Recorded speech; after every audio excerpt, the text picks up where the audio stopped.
Jadi apa manfaatnya uang kita keluarkan uang dan ikut tergabung di project Metaverse ini? Pastinya ada dasarnya. Kita harus paham dulu. Ternyata kita mengeluarkan uang itu untuk membeli program sistem bisnis.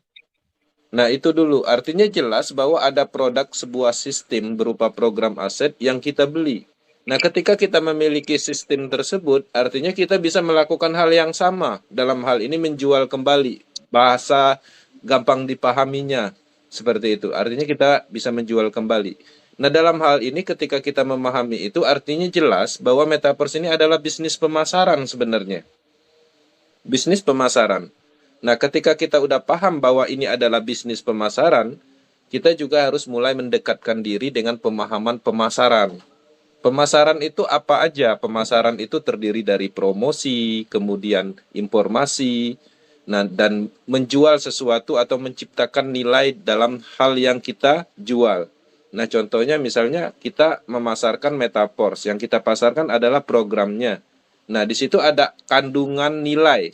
Mulai dari mana? Dari ketahanan sistem, kemudian bonus 100%-nya, kemudian dari aset NFT-nya, Coin-nya, itu adalah nilai-nilai yang memungkinkan kita ciptakan untuk memasarkan program ini. Nah, jadi artinya jelas bahwa ini adalah bisnis pemasaran program aset, yang mana program ini mempunyai banyak manfaat. Nah, kita juga mulai memahami manfaatnya apa, sehingga kita menguasai Metaverse itu dari situ, dari diri kita sendiri menyadari bahwa sistem yang kita miliki itu bermanfaat. Nah, jadi ada banyak di luaran sana, proyek pada umumnya itu hanya menguntungkan sekelompok orang, individu tertentu, perusahaan tertentu. Nah, pembuktiannya seperti apa? Setiap kita melakukan pengembangan, biasanya ada dana yang terkumpul dalam hal dana yang kita dapatkan itu adalah presentasi. Misalnya kita memasarkan produk A, paket B, paket A, itu kan kita dapat 10%. Nah, menariknya di Metaverse ini, kita memasarkan program ini dan kita menghasilkan 100% dalam hal pendapatan. Memang ada di beberapa titik kita tidak mendapatkan, tapi secara faktanya distribusinya itu ke mitra, bukan ke lado. Jadi tidak ada dalam hal menguntungkan sekelompok orang atau yang membuat proyek. Jadi bisnis ini sebenarnya secara logika diciptakan untuk semua orang menjadi bisnis independen business owner. Nah, secara pemahaman, kita harus memahami bahwa cara kerja matriks sistem itu sebenarnya logika pemasaran, Mbak. Sekarang kalau Bapak beli level 1, itu otomatis Bapak mendapatkan 3 titik matrik, 6 titik matrik kosong. Jadi 6 titik matrik kosong itu adalah posisi yang bisa kita pasarkan dalam hal nanti akan dipasarkan kepada mitra kita. Nah, secara logika, ketika sudah ada yang bergabung, dia akan mengisi posisi titik itu, space kosong itu. Nah, jadi setiap berhasil memasarkan, di setiap titik matrik itu kita bisa menghasilkan di titik tertentu.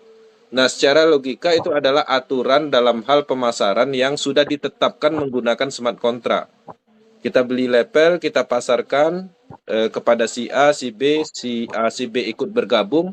Memang kita belum menghasilkan di penjualan pertama dan kedua. Nah, tapi kalau seandainya kita memasarkan di program berikutnya, kita akan menghasilkan 100%. Ataupun orang yang memasarkan itu, atau mitra kita yang memasarkan itu juga memasarkan, otomatis kita akan menghasilkan. Karena pada dasarnya titik matrik itu terhubung. Nah, jadi kita harus memahami dulu dasarnya dulu, logikanya dulu. Jadi kita melakukan pemahamannya dulu dari diri kita sendiri. Nah, ketika kita melihat Metaverse ini secara sistem seperti apa namanya MLM, maka kita akan melihat bahwa ini adalah sistem biasa. Tapi kita harus melihat Metaverse ini adalah pemasaran. Memang pemasaran itu biasanya kita beli produk A, dipegang, disentuh, kita jual kepada orang lain. Tapi di sini berbeda. Ini adalah bisnis blockchain teknologi.